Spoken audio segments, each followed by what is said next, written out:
Hello everybody, welcome back to my YouTube channel. तो कैसे हैं आप लोग? उम्मीद करते हैं आप लोग अच्छे हैं।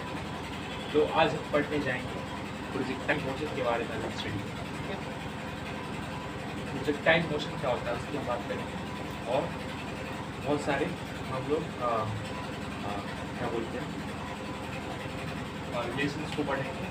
ठीक है, रेंज का फार्मूला हम बहुत सारे कंसेप्ट यहाँ पर ले जा रहे हैं। ठीक है, पहले प्रोजेक्टाइल मोशन की बात करते हैं। प्रोजेक्टाइल मोशन क्या होता है? Projectile motion in a plane का एक बेस्ट एग्जाम्पल है। तो पार्टिकल यहाँ पे ऐसे मूव करता है प्रोजेक्टाइल के अंदर। सपोज दैट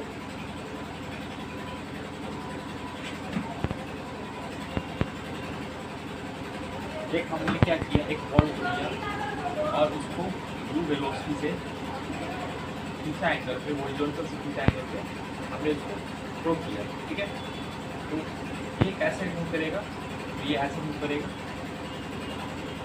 ठीक है, तो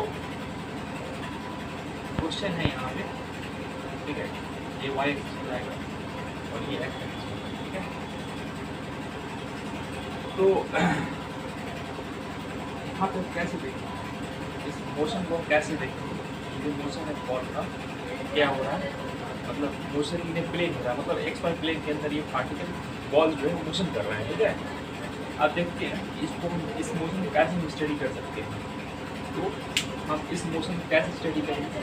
तो इस मोशन को ऐसे स्टडी करेंगे जैसे कि दो अलग अलग लीनियर मोशन, दो अलग अलग स्ट्रेट लाइन मोशन हो रहा है एक। ठीक है, तो पहला जो मोशन होगा दैट इज एक्स डायरेक्शन के अंदर होना है, ये वाला मोशन। ये एक्स एक्सिस के अंदर पार्टिकल मूव कर रहा है। ठीक है, स्ट्रेट लाइन के अंदर हमें पता करना है, हमें इसको इस तरीके से स्टडी करना है कि पहला पार्टिकल है वो एक्स डायरेक्शन के अंदर स्ट्रेट लाइन मोशन कर रहा है और वाई के अंदर, वाई डायरेक्शन के अंदर स्ट्रेट लाइन मोशन कर रहा है पार्टिकल। ठीक है, उस दोनों को कंबाइन करके हम क्या बोलते हैं कि पार्टिकल क्या कर रहा है, प्लेन के अंदर मोशन कर रहा है, प्रोजेक्टाइल मोशन कर रहा है। ठीक है, प्रोजेक्टाइल मोशन का मतलब समझ आ रहा है।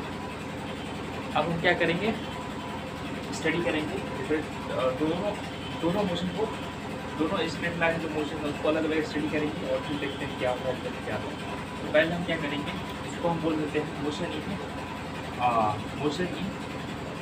इसको हम बोलेंगे मोशन इन है वाई एक्सिस और इसको बोलेंगे मोशन इन है एक्स एक्सिस। ठीक है, अब देखिए ये जो वेलोसिटी है यहाँ पे, वेलोसिटी का भी हम कंपोनेंट है।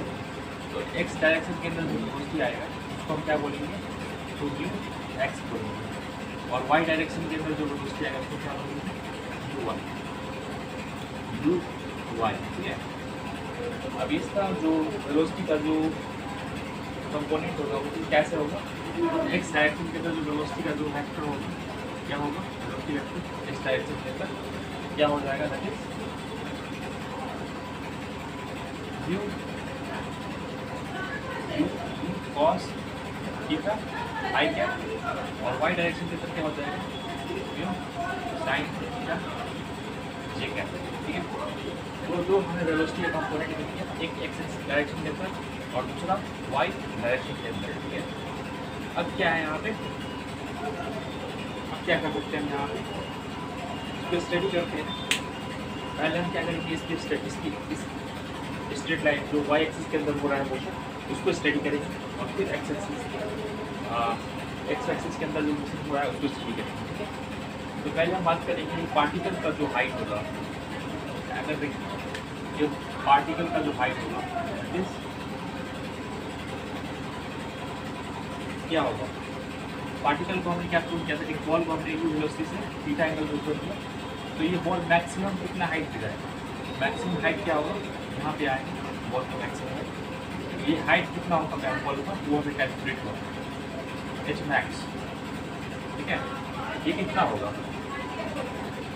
तो ये हो जाएगा हमारा दैट इज जो वाई डायरेक्शन के अंदर जो मोशन होगा पार्टिकल का वो हो जाएगा, दैट इज इसका जो डिस्टेंस मैक्सिमम हाइट होगा वाई डायरेक्शन के अंदर, पार्टिकल का जो वाई डायरेक्शन के अंदर जो मैक्सिमम हाइट होगा वही क्या हो जाएगा, बॉल का मैक्सिमम हाइट। ठीक है, तो हम बात करेंगे इसकी हाइट क्या हो जाएगा, वाई इसको हो सकते हैं वो हाइट होगा, या फिर एच मैक्स इसको बोलते हैं हाइट मैक्सिमम, या फिर कितना हो जाएगा, दैट इज इक्वल टू, ये हो जाएगा हमारे पास दैट इज